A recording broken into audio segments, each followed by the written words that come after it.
السلام علیکم، کیا حال چال ہے بھائی؟ جی وعلیکم السلام آغا جی، کیا حال ہے؟ ٹھیک ہیں؟ اللہ تعالیٰ کا احسان ہے جی سر، بولیں کہاں سے کال کیا بھائی؟ جی آغا جی میں ہاسٹل میں رہتا ہوں، لاہور سے ہوں، پیچھے ویسے میرا تعلق حافظ آباد سے ہے۔ آغا جی میرے بس آپ سے 2-3 سوال ہیں۔ دراصل میں پیچھے سے تعلق ہمارا اہل سنت والجماعت سے ہے، لیکن میں لاہور آیا ہوں تو میرے کچھ دوست بنے ہیں شیعہ ذرا، ہم، ان میں سے ایک تو سید ہیں، تو میں پھر ان کے ساتھ آنا جانا میرا کافی ہوا ہے، تو پھر وہ ہم، ہم آپس میں مطلب اکثر کوئی کسی بات پر ٹاپک پر ہم بحث وغیرہ کر لیتے ہیں نا، تو جی جی، میرا بس وہ یہی تھا کہ میرا پہلا سوال آغا جی یہ ہے کہ کیا غیر اللہ سے مدد مانگنا جائز ہے یا نہیں جائز؟ کیوں نہیں جائے؟ آپ نے ابھی مجھ سے سوال کیا نا، یہ مدد مانگا آپ جی نے مجھ سے، ابھی آپ نے مجھ سے سوال ہاں کیا جی تو مدد مانگا ہے نا۔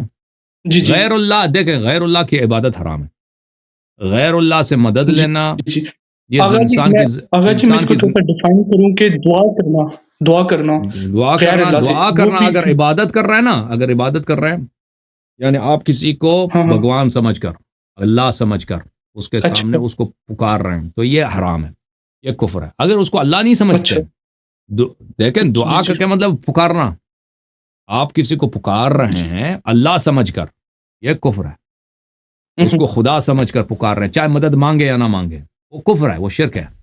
یہ جو آپ بلائیں نا بھی، یہی کہ آپ نے سمجھ، میں نے اعتقاد کیا کہ یہ کاغذ یا یہ مجسمہ یا یہ بت یہ اللہ ہے، یہ اللہ کا شریک ہے، تو یہ میں نے جب اعتقاد کیا، اب میں اس کو پکاروں یا نہ پکاروں، میں اس کو دعوت دعا کروں تو نہ کروں، مدد مانگوں، میں کافر ہو گیا بھائی، ٹھیک ہے نا۔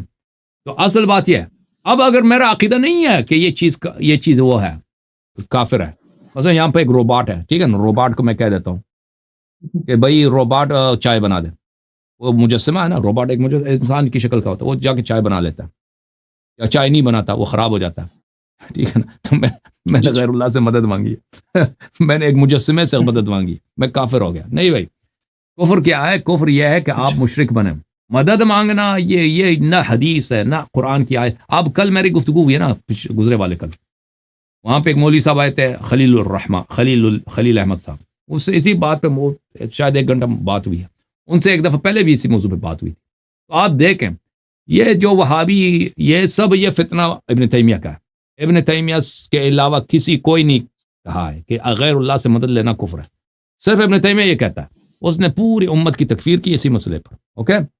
تو آپ اس کو دیکھ لیں، میرا جو پروگرام ہے کل والا اس کو دیکھ آغا لیں، اس جی میں بہت سارا مواد آپ کو مل جائے گا۔